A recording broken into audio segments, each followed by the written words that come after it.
നമസ്കാരം, സിറ്റി ന്യൂസിലേക്ക് സ്വാഗതം. തളാപ്പ് സുന്ദരേശ്വര ക്ഷേത്രത്തിൽ അയ്യപ്പ ഭക്തർക്കായി ഒരുക്കിയ ഇടത്താവളവും അന്നദാനവും പുരോഗമിക്കുന്നു. നവംബർ 18-ന് അഖില ഭാരതീയ അയ്യപ്പ സേവാ സംഘത്തിന്റെ നേതൃത്വത്തിലാണ് പരിപാടി സംഘടിപ്പിച്ചത്.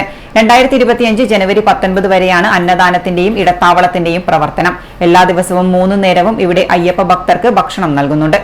തളാപ്പ് സുന്ദരേശ്വര ക്ഷേത്രാങ്കണത്തിൽ ശബരിമല അയ്യപ്പ ഭക്തർക്കായി പതിവ് പോലെ തന്നെ ഈ വർഷവും ഇടത്താവളവും അന്നദാനവും ഒരുക്കി. നവംബർ 18-ന് ശ്രീ യോഗാനന്ദ സരസ്വതി സ്വാമികളാണ് ഇടത്താവളത്തിന്റെയും അന്നദാനത്തിന്റെയും ഉദ്ഘാടന കർമ്മം നിർവഹിച്ചത്. 26 ദിവസത്തിലധികമായി ക്ഷേത്രത്തിൽ ഇപ്പോൾ അന്നദാനം തുടങ്ങിയിട്ട്. അഖില ഭാരത അയ്യപ്പ സേവാ സംഘം 2024 നവംബർ 18 മുതൽ യോഗാനന്ദ സരസ്വതി ഉദ്ഘാടനം ചെയ്ത അന്നദാന ക്യാമ്പ് ഇന്നേക്ക് 26 ദിവസം കടന്നിരിക്കുകയാണ്. അപ്പോൾ ഏകദേശം ഒരു ദിവസം 3500ഓളം ഭക്തജനങ്ങൾ അന്നദാന ക്യാമ്പിൽ പങ്കെടുക്കുന്നുണ്ട്. രാവിലെയും ഉച്ചക്കും രാത്രിയായി ഇതൊക്കെ സഹായങ്ങൾ ഭക്തജനങ്ങളിൽ നിന്ന് സ്വരൂപിച്ചുകൊണ്ടാണ് നടത്തുന്നത്. ഈ അന്നദാന ക്യാമ്പ് ശ്രീ സുന്ദര ക്ഷേത്രത്തിലെ തളാപ്പമ്പലത്തിൻ്റെ ഭാഗമായിട്ടുള്ള ാണ് നടത്തുന്നത്.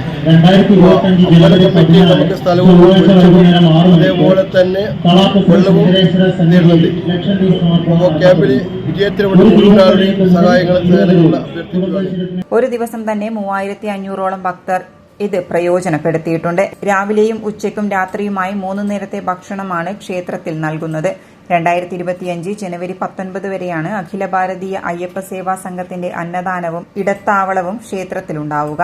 ക്ഷേത്രത്തിലെത്തുന്ന ഭക്തർ തന്നെയാണ് അന്നദാനത്തിനുള്ള തുകയും സമർപ്പിക്കുന്നത്. മകരവിളക്ക് ദിവസം ലക്ഷം ദീപം സമർപ്പണവും ക്ഷേത്രത്തിൽ ഒരുക്കിയിട്ടുണ്ട്.